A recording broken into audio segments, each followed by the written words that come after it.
So in Plato's Republic, Socrates is talking to a man. I'm pretty sure it's the Republic. Socrates is talking to a man who loves boys.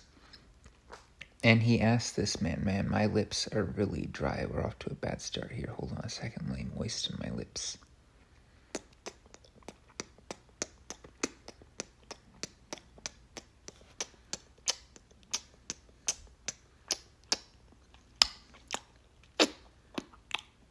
It's not working. They're incredibly dry, and I will do my best to carry on, but I'm leaving all of this in just so that people know that I'm working with a handicap here. Anyway, Socrates is talking to this man who loves boys, and he asks him, when you think about a man who loves boys, is it a man who loves some boys, or is it a man who loves all boys, any kind of boy? And obviously, only the man who loves all boys really loves boyness, because if you just like some boys, it's not just the bare fact that something is a boy that you like. Anyway, so science fiction. I used to be really into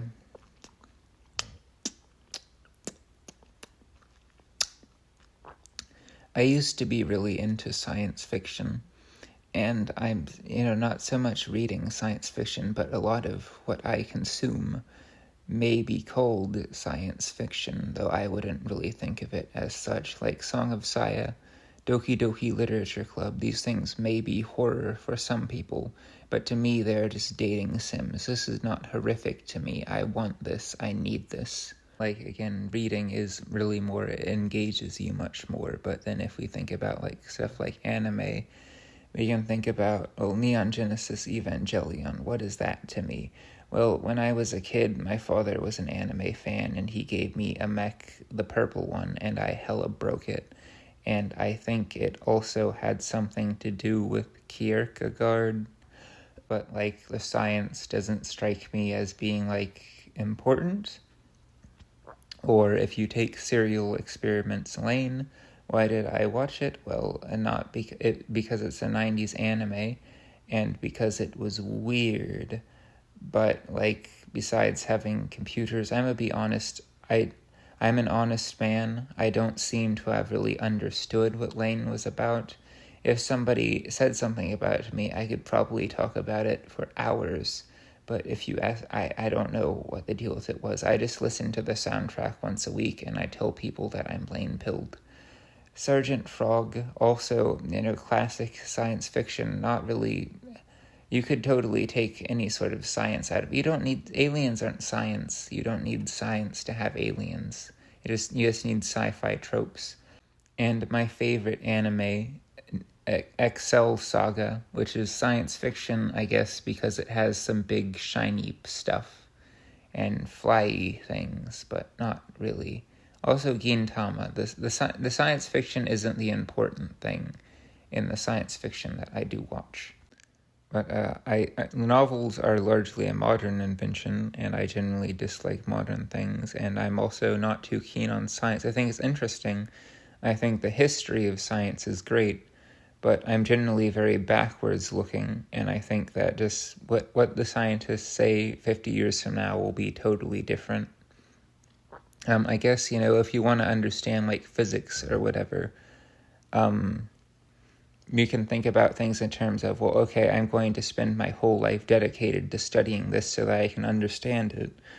But before you do that, I would just say, take people in the past who have studied physics and then ask yourself if dedicating your life to studying something means you understand it, then all those people in the past must have understood it too.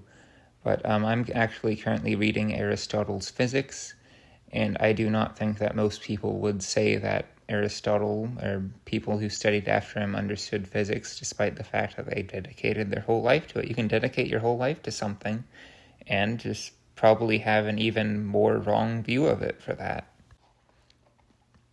I don't think that the fact that, for us, science has practical applications, it allows us to manipulate things, means that science helps us understand things any more than the fact that I know how to use my phone means that I understand how it works. I don't. So science fiction is something typically very modern, and it's typically something far away from things that I'm concerned with. Pascal says something along the lines of, knowledge of how I'm supposed to live my life will console me of my ignorance of science, but knowledge of science won't console me as to my ignorance of how I'm supposed to be living my life. When I think of science fiction, the first name that comes to mind is Asimov. I think I'm remembering that correctly. He wrote Robot Dreams and stuff like that, but I also typically think more of Eastern Europe and stuff like that. I know that, I was thinking about this. I remember Jules Verne. I know that there's a lot of French science fiction, but I think starting with the Eastern European stuff, this would be a good example where I'm not especially interested in Eastern European languages. I used to be really interested in stuff like Dostoevsky, and I do think that there's a lot of great Eastern European literature and stuff, but we don't really have we have very little medieval writing in, Slavic languages and no ancient writing. And to engage in Eastern European literature would both involve and require learning about Eastern European history and Eastern European context and stuff like that. When I'm reading, Dostoevsky, I'm learning about, oh God, I don't remember. I think it's 18th century, right? 18th century Russia. I'm a feel bad if I fuck up when Dostoevsky was from, but, hopefully, I sort of said, well, I don't even remember where Asimov is from. Whereas if I'm reading one of my favorite books, Dante's Divine Comedy, then I'm working with Italian, which is something that can be helping me with my Latin. I'm learning about, medieval Italian history. I'm learning about theology and stuff like that. I'm getting a chance to brush up my encyclopedia with Dante's encyclopedic knowledge, and I'm working on poetry and, hopefully working on my own poetic skills. I'm learning about Aristotelian ethics, I'm learning about, it meshes with the other things that I'm interested in. There are some great works of Russian literature and philosophy, too, that I really like. But Dante, it helps me be efficient. I feel like, I'll never be able to read all the books that I want to read, and it helps me optimize. And I guess talking about, I had often wanted to leave the U.S. I had been looking at places like Israel, Greece, Italy, France, India, because I really wanted to better absorb the ancient world and both, have that sort of surrounding, and also, better absorb the language. For me, language is very important. And it's very important to me that I read books in their original language. I had meant to say that earlier because it would have probably helped make what I was saying earlier about Eastern Europe make a bit more sense. But, I thought living in Israel would be nice because it would give me an opportunity to, learn Hebrew better. And I wouldn't have to choose so much between socializing and having friends or a partner and working on all the languages that I wanted to work on. And, just actually seeing the places in the Bible and really experiencing it and really making it something that comes to life and that I can contemplate every day. Engaging in modern stuff involves engaging in, modern context. And I really cannot tolerate to read anybody who reaches a certain threshold of having a positive opinion of Hegel. I'm weirdly cool with Kant. Kant is cool in my book, and Descartes. I actually, for a while, I used to pretend to be British. I worked very hard on getting a British accent, and you can still hear this in some of my older videos. I was trying to avoid American material because I didn't want to get tainted with the American mindset.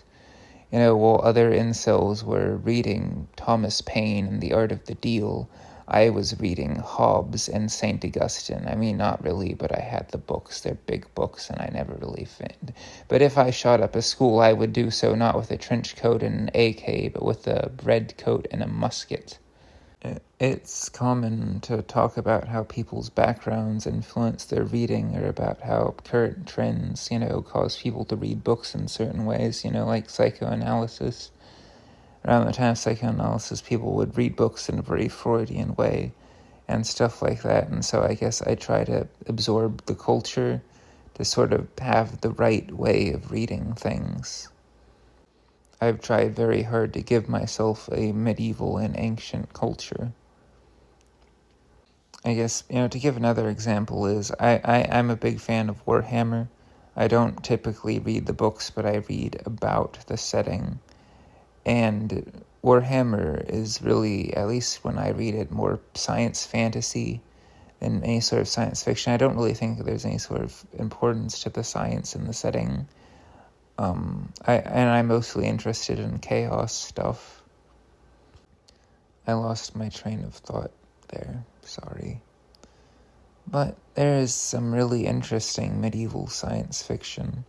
But again, I prefer stuff like myth, because I like philosophy. I like Greek philosophy. Well, if I read Greek myth, I can read it in Greek, I can work on my Greek, and I could also help better understand the context behind, say, Plato and Aristotle.